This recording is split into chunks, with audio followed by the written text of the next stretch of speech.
Welcome to the Brand Doctor Podcast, strategies that help entrepreneurs build reputable and profitable brands. Here's your host, Henry Kaminski Jr. Welcome to another Brand Doctor Podcast episode. Your host, Henry Kaminski, is back at it again with another fantastic guest. I met him through a mutual friend, and wow is all I have to say. This guy's story is so inspiring and so motivating. I can't even begin to tell you. That's why I said when I reached out to him, I said, I have to have you on my show because you have such a presence about you that it's unbelievable. So without further ado, I want to introduce to our listeners Maxwell Ivy from theblindblogger.net. Well, thank you, Henry. I'm glad that we finally got to connect and have this conversation, and I appreciate you working with me so we could solve a few minor technical problems to make it happen. Well, you said something to me when we were chatting a couple of weeks ago. You said nothing's undoable without asking a couple of questions, or something along those lines. I think I butchered that up. I butcher it too. I even get some of my own sayings wrong. But the truth of the matter is the reason we're having this conversation is because neither one of us was all that set or worried about the how. We were like, let's just figure out a way to have this conversation. For those of y'all who don't know, he usually does these things using a product called Blue Jeans, which I had never heard about until I met you, Henry. I tried using it with a screen reader. Blue Jeans and VoiceOver did not play well. So Henry said, Max, is there some other way we could connect? And you hooked up with me on Zoom and helped me complete the podcast movement form, which I really appreciate you doing that because that's another case where, I asked a question in a group of fellow podcasters and you stepped up and said, sure, I'll help you with that. So a lot of this is not getting too hung up on the expectation of what it's going to look like and focusing more on the effect and getting it done. And the other part is being willing to ask for help and accept help when offered, even if you didn't ask for it. So yeah, this whole thing, us connecting here is like, it's like a life lesson. It's like walking my talk for what I tell people to do and what I do in my own life every day. I love it. And so people are probably asking, what in the hell are they talking about?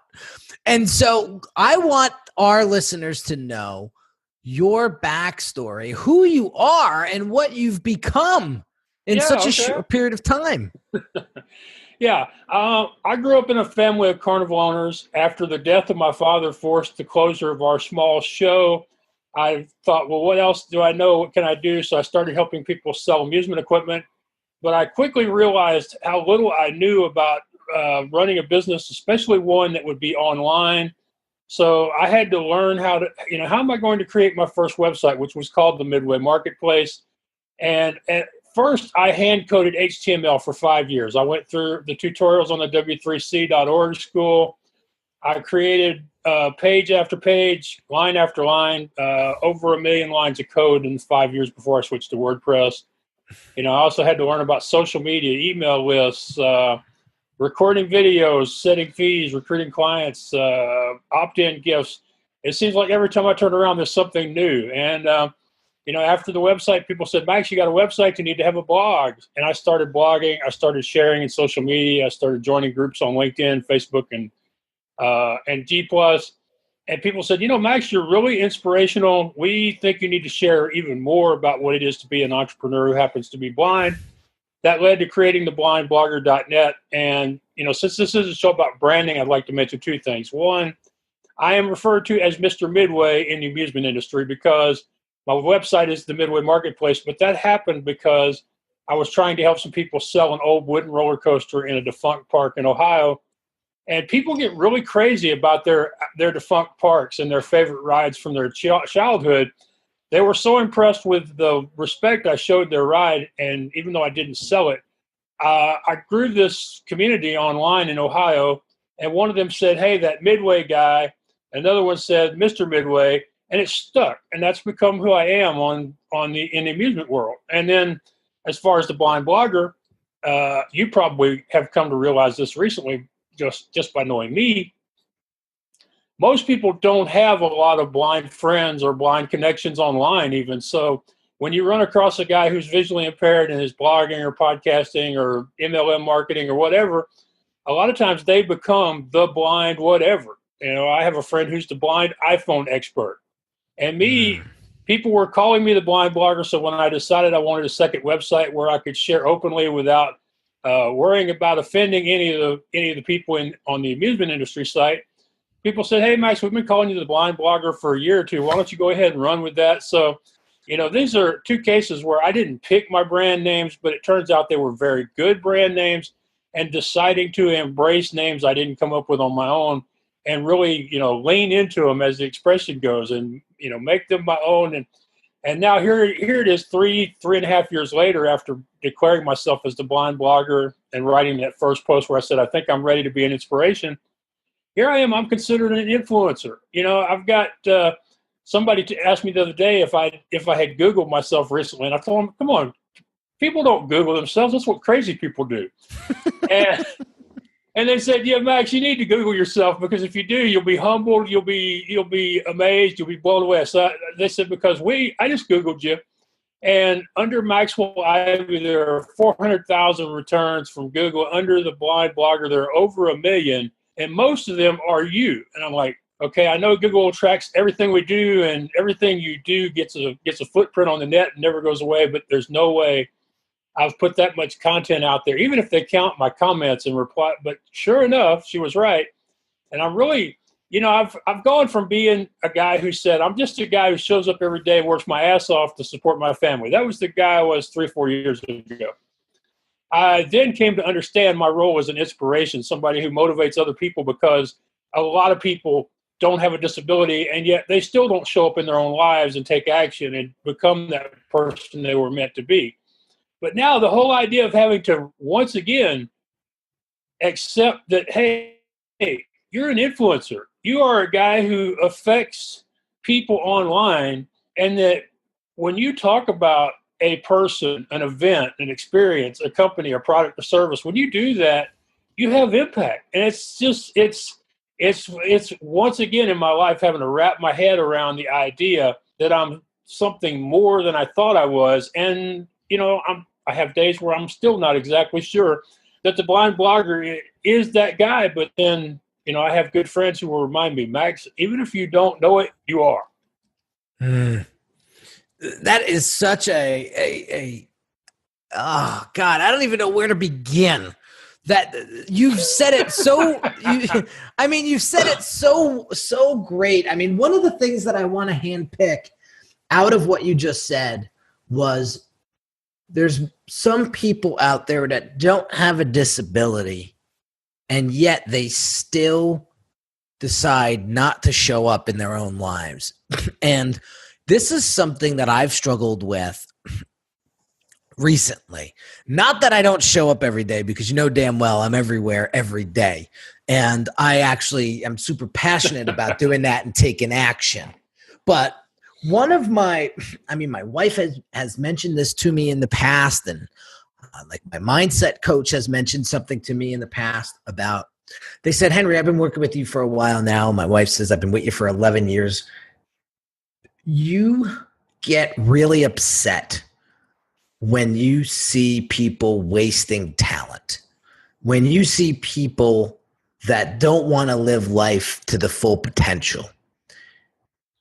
And I said, "I do."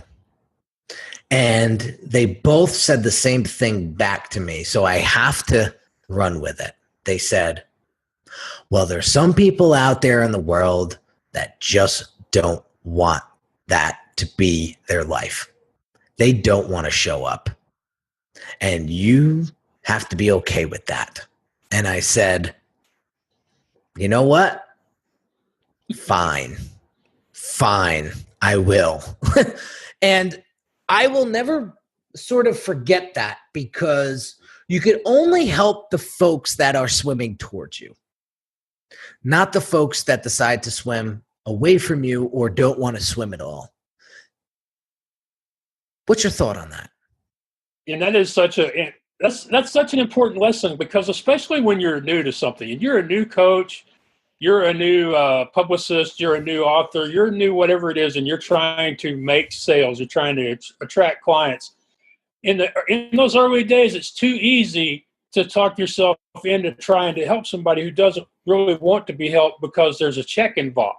They're sending me money to do work for them, and I need their money. I need the client. I need the testimonial. I need this people in my space where I can show the next guy in line, hey, I can do what I say I do because I've got these people I'm working with. So it's very tempting to want to fix people who don't want to be fixed. And it's really hard to say no to yourself in those situations. The best thing I can tell people to do is go out and find those people who really want to make progress. And they're hard to find, because in a lot of cases, these people who are working hard to make progress, they don't realize they need a coach. They don't realize they need a publicist. And if they do realize it, maybe they don't have the time to go out and find that person, or maybe they don't yet have the funds to hire that person, or don't realize that they can afford to hire that person. So in the early days, it's really hard to find those people who you absolutely want to work with and who will do everything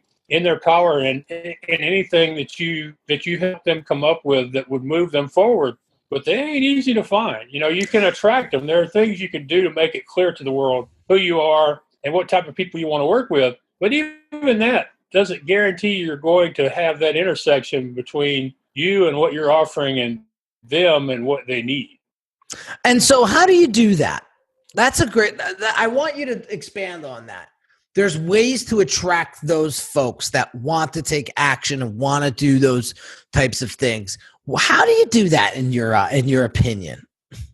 All right. Well, the first place is, are you trying to sell things that people don't want to buy? This is one of the really hard lessons I've had to learn in the last 2 years. You've said I'm inspirational. Lots of people say it all the time. A lot of times I get the comment, if Max can do it, then what is my excuse? So I would think the natural thing people would want to hire me for is life coaching. But that's not what they've wanted from me. If you go by what they've asked me for, what I've had email conversations about, what they want to know is, hey, Max, how do you get on Henry's show? How do you get on Mark Mawhinney's show? How do you do all these podcast interviews and guest posts? And how do you get people to put you in roundup posts? They want to know how I get the publicity, because quite often people, especially creative people like coaches, speakers, authors, musicians, they either don't know or don't realize they need to be involved in marketing themselves. And so I've fought it for a while. I'm like, I'm not doing nothing special as this online media stuff. It's something I started doing for myself because I didn't have an easy way to leave the house and meet people in person. It was something I did in self-defense. But, here it is 6 years later. I've done over 100, getting close to 200 podcast and radio interviews. Wouldn't know how many blog posts I've been featured in. I'm not saying that to brag. I'm just, pointing out the progress of my journey in this area. And 2 years ago, when people started sending me emails asking me how I did it, I would just write them back and tell them how I did it. I'd send them these long ass emails and tell them exactly what I did and how. And finally, one of my friends, Michael Babcock, who's an online marketing guy, he's also blind. His website is payown.com. And I mentioned it because he's like, Max, you can't keep giving all this stuff away for free. You got to start charging people for it. And so he helped me create an online course where, I walk people through it. It's about $100 course, which isn't bad for 4 hours of audio that walks through everything they need to know about getting publicity for themselves through radio shows, podcasts, virtual summits, and the like. And then after that, I said, well, maybe this works for me, but maybe it won't work for them. So I asked if anybody wanted me to work for them for free, and I found 3 people who said, sure, Max, go ahead, promote your ass off for me. And it worked. And so after I realized that what I was doing for me would work for other people, well, hey, people ask me all the time, Max, do you think any part of your success is because you're blind? And, I have to be honest enough to admit that I don't think it's the only reason. I think people would still want to hear my story because of the carnival and amusement equipment and all this other stuff. But I won't deny that it probably does help. And so, what's to say what works for me would work for other people. So after about 6 months of doing it for 3 lovely people who came on for free and who I still work for, I started putting out I offered a service, started telling people what I'd charge for it. I created a clients page, which I call my success stories page, because I do a really good job of getting people booked. And so, now I've got clients out there who I'm working for who are paying me to do something I'm really good at that they either don't want to do, don't know how to do, or don't have the time to do, making a very smart decision, in my opinion. They occasionally post blog posts or share social media on their appearances, and they go, "Hey, Max is the guy who got me this show." So I've got people putting the word out there, telling people what it is I do, and that that they will get value from hiring me. So first, I found the intersection of what I'm good at and what people want and need and will pay for, as opposed to trying to get them to hire me for something I wanted them to hire me for. That's a good starting point. Don't try to sell something people don't want to buy, or as Pat Flynn says, don't speak to an empty room. And I hate to say it took me 2 years to realize I was talking to an empty room. Yep. People are very inspired and motivated. They love watching me from the sidelines and following my progress, and it does motivate them, but did not translate into them wanting me to be their personal coach. However, this other stuff did translate. So once I accepted that and then started, approaching that as a profession, just like I did 10 years ago when I started approaching being an equipment broker as a profession, making it a serious thing that I try to figure out how can I better represent the people who have put their trust in me? How can I find better opportunities for them? Improve on the descriptions, the profiles that I've created either for them or with their help. Really, if I'm going to do this, I'm going to go all in. I'm going to do it as well as I can do it for these people. And, the proof is in the pudding, as they used to say in home ec class. I've got people out there who are benefiting from it. And what's really cool is when you see one of your clients and you get them an interview and they do the interview, and then a few days later, a week later, they call you up or they email you and they go, "Max, after the show was over, they asked me if I'd do something else." And, that's one of the things I really love about doing podcasts and radio shows myself is after the recording is turned off, I get a lot of other opportunities, sometimes because the host is like so blown away that they offer, or sometimes because I just go, "Hey, I read on your website that you put on a conference, or you put out a magazine, or you have another show, and I'd like to know if you could use the blind blogger on that as well." So sometimes I ask when the show is over. But a lot of new opportunities. But for example, I have a woman I work with. Her name is Adriana Gavazzoni. She's a very talented lawyer and author from Brazil. And a couple months back, I got her an interview on The Naked Talk, which is a show about authenticity. It's not where women get naked, just in case anybody's thinking that, okay? Get your mind out of the gutter, guys. Yeah, but it's about authenticity. I've known the host, Alex Accordi, for 2 going on 3 years now. After she did that show, and this doesn't happen all the time, but after she did that show, my client and her, they connected. Since she's been featured in 2 magazine covers and a book collaboration, and now has a new community of very powerful women influencers who are sharing her content whenever she has a new post or a new interview. So this is the kind of stuff that I see happen for my clients after the show is over. And I'm like, yeah, that's why I do this stuff, But it wouldn't be happening if I was still trying to force myself into this idea that I'm a life coach. And at some point, I may be a life coach. But the one thing I have to realize is just because I am a better promoter, the former Carney kid is a better promoter than he is a coach, is not a bad thing. It doesn't mean anything negative about me. It just means that there's skills I have that are in more demand than some of my other skills.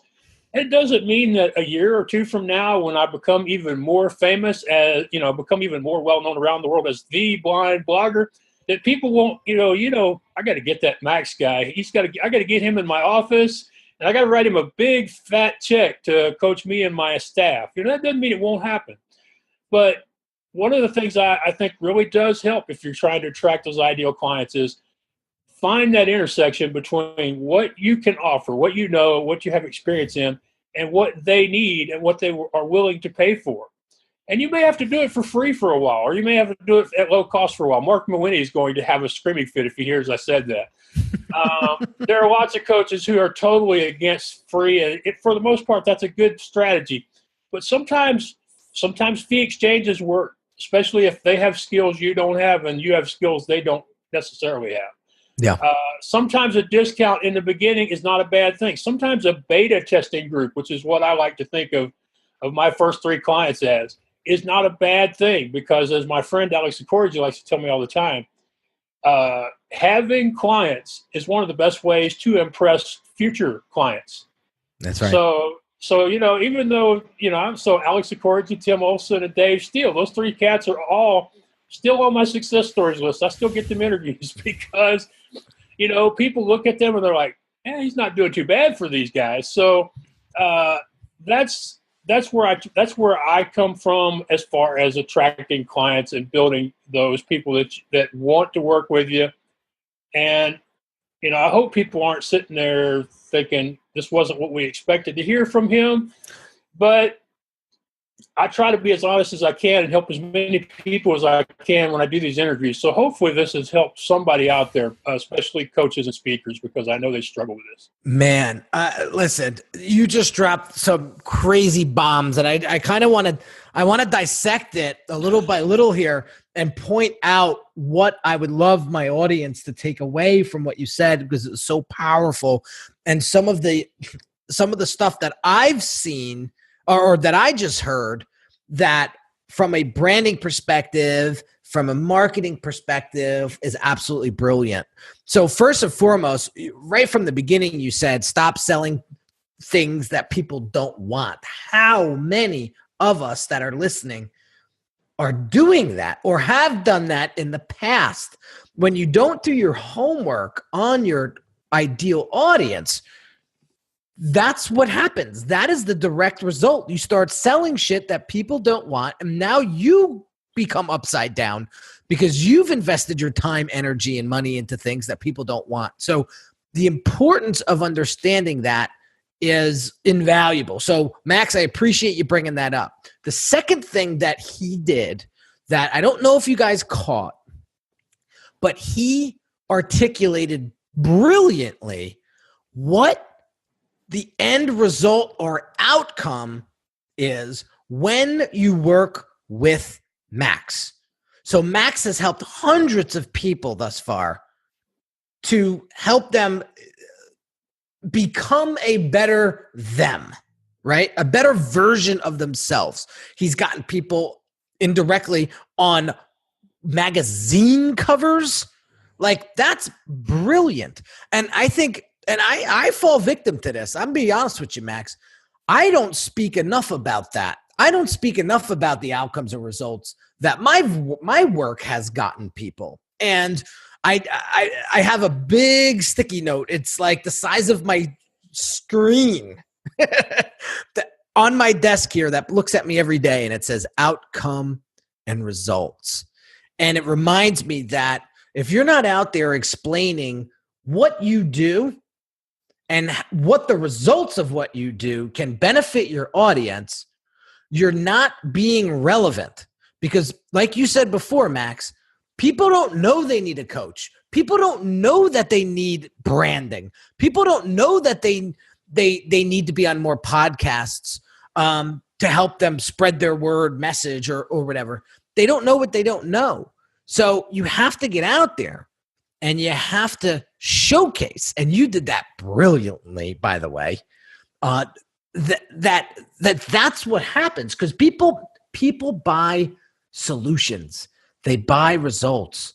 They're not really into the features and the blabber in between. And so that was another point that you said that I wanted to point out.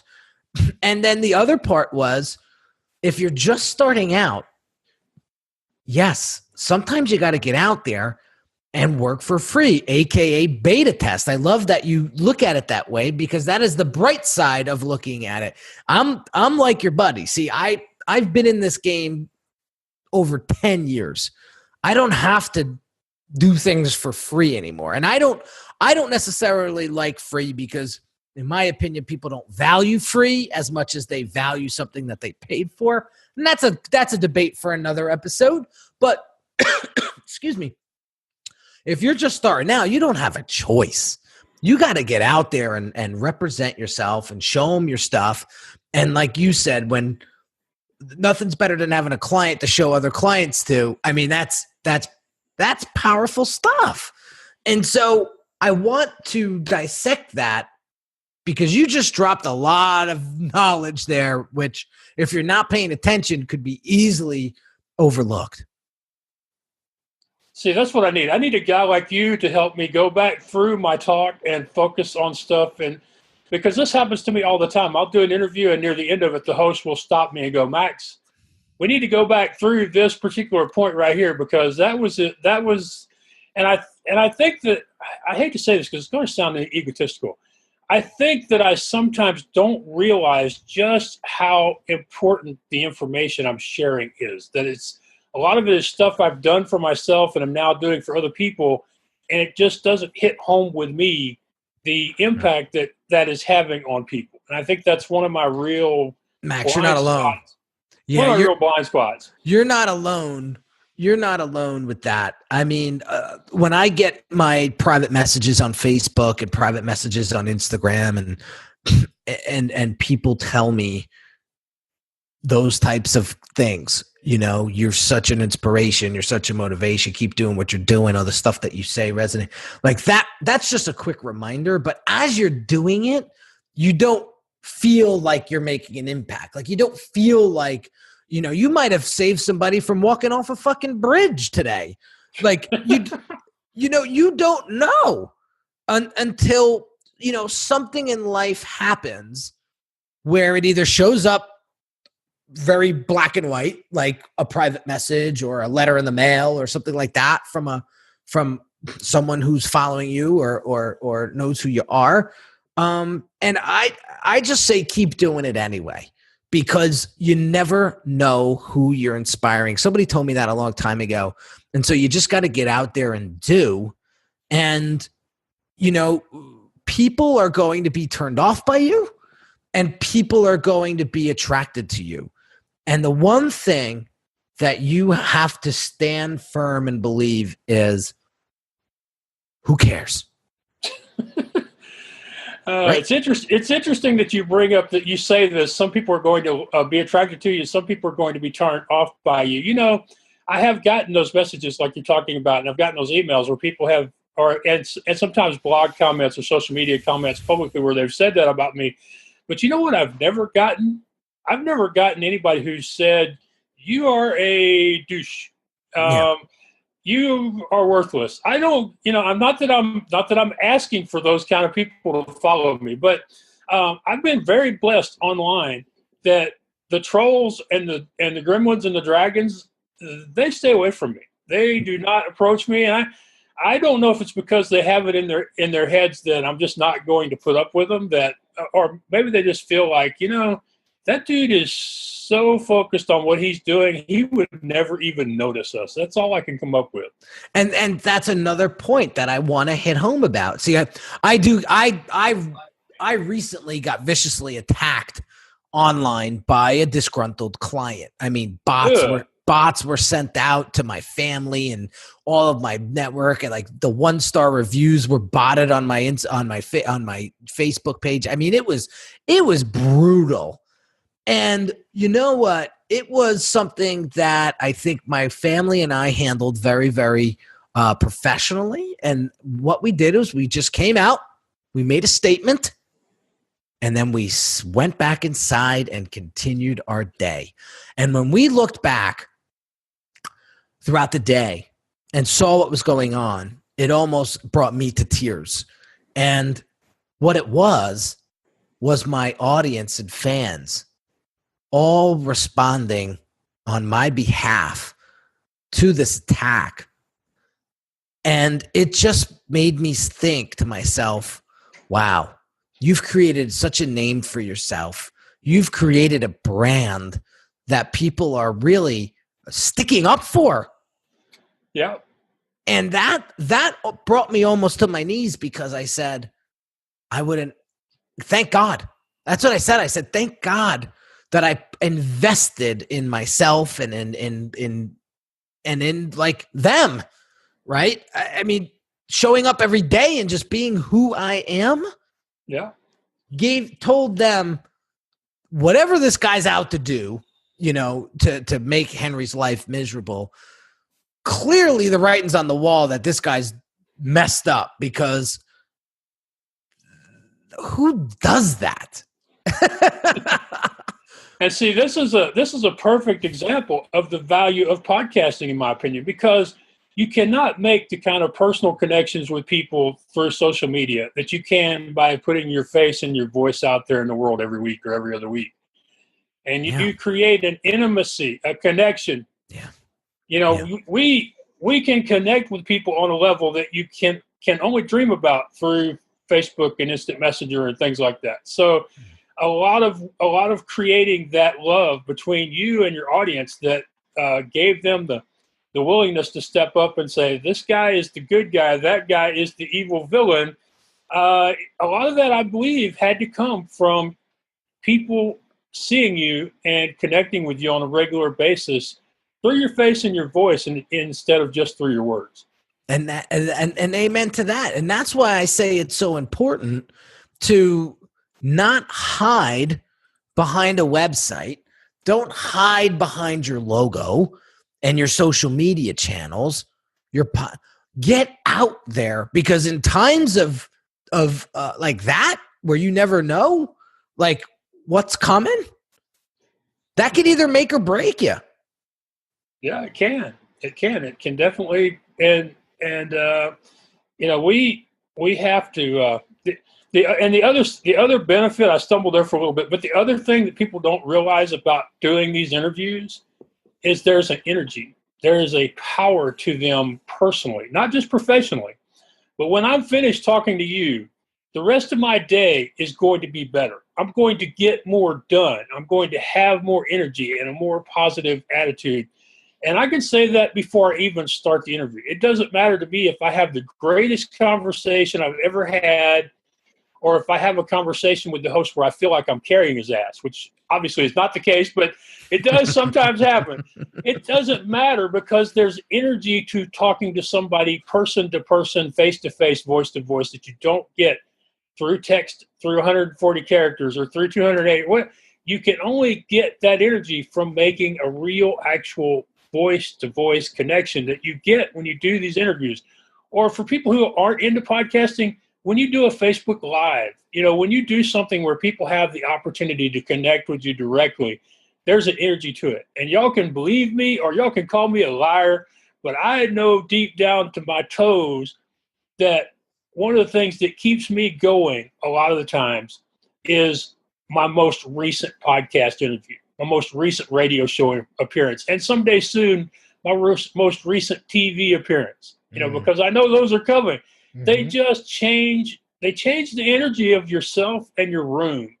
Yeah. And people can believe me or not, but if they talk to a lot of other people who do this for a living, who have shows where they interview people, it doesn't matter if it's 2 interviews or 500. I guarantee you there's an energy change in their day and their lives when they do these interviews.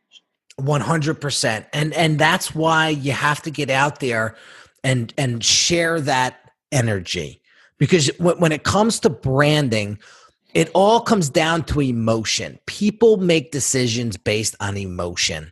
And that's the bottom line. You have to understand that. And if you're not putting emotion out there and energy out there for people to connect with, then what is there to grab onto? Why should I even pay attention to you? Why are you relevant to me? Why should I even care? And that's why I stress branding so much. And I've become such a just subject matter enthusiast and expert on it is because without that, you don't have a business. And it doesn't. I have to watch my time, Max, because I got a meeting. You're already over. So yeah.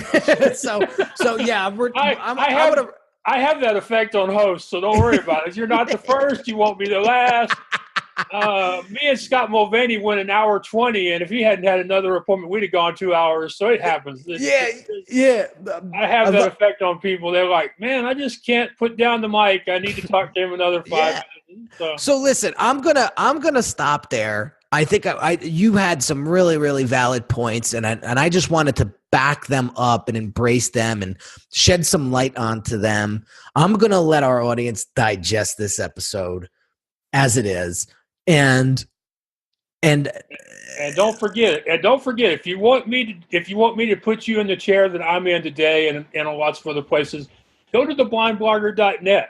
Go over there, visit me, send me an email, use the contact form. You don't have to have a good reason. I love questions, answers, conversations, and because you never know where those are going to lead to. Could lead to a great friendship, a new client, a new business opportunity. Somebody could ask me a crazy question, and I might end up doing something I've never done before. You just don't know until you. And that's part of the fun of having an inbox when you know. Well, today somebody might send me an email and ask me if I want to go bungee jumping with them. I'm not going to go, but it could happen. So if you're thinking about sending me an email, go over and don't talk yourself out of it. Go over to theblindblogger.net, drop me a message. Who knows? I could be your next best friend. I could be that guy you blame stuff on because he talked you into it. And until next time, this is Max Ivy. I'm a guest on Henry Kaminski's Dr. Brand show. I think that's what you call it. The Brand Doctor podcast. But you nailed it. You got it. We got it. Well, listen, Max, I appreciate you coming on the show and spending the time with us and just sharing your insight, knowledge, and experience. And I wish you nothing but the best. This is not the first episode, and we will definitely have you back on. You were such a pleasure. Continue to get out there and inspire and motivate all of us. And you're just a beautiful soul, man. And listen, man, there's a reason why we met in the first place, and nothing, in my opinion, is a coincidence.